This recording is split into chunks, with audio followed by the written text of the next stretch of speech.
অপরাধ বিষয়ক সাংবাদিকদের সংগঠন বাংলাদেশ ক্রাইম রিপোর্টার্স অ্যাসোসিয়েশনের কার্যনির্বাহী কমিটির নির্বাচন অনুষ্ঠিত হয়েছে।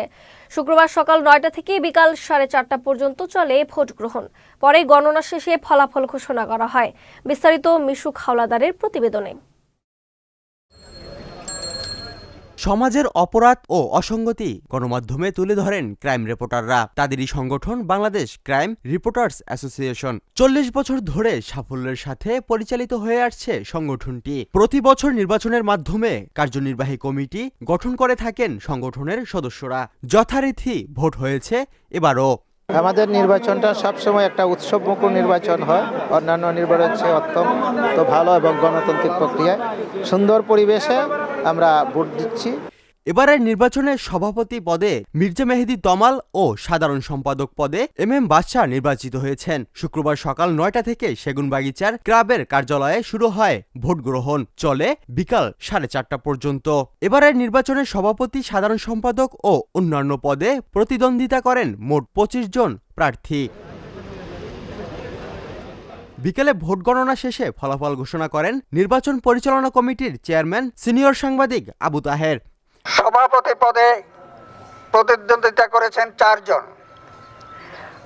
আসাদুজ্জামান বিকু পেয়েছেন ১২ ভোট, মাহবুব আলম লাবলু পেয়েছেন ৯৫ ভোট, মির্জা মেহেদী তমাল পেয়েছেন ১২৮ ভোট, সরোয়ার আলম পেয়েছেন ৪৯ ভোট। মির্জা মেহেদী তমাল সভাপতি নির্বাচিত।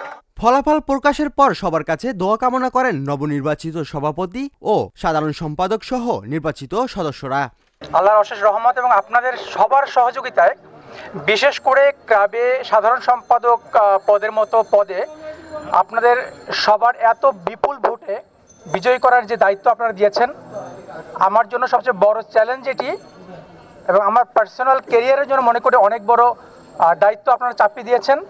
সবার কাছে আমার বিনীত অনুরোধ এবং দাবি থাকবে যাতে এই দায়িত্ব সততা, নিষ্ঠা এবং দক্ষতার সঙ্গে পালন করতে পারি। তৃতীয়বারের মতো আমাকে নির্বাচিত করায় আমার প্রতি আপনারা যে আস্থা রেখেছেন, আমি আসলে সেই আস্থা পূরণ করার জন্য আমি সর্বাত্মক চেষ্টা করব।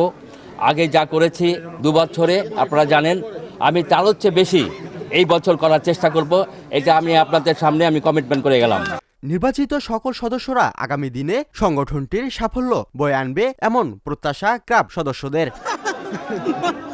মিশুক হাওলাদার, চ্যানেল এস, ঢাকা।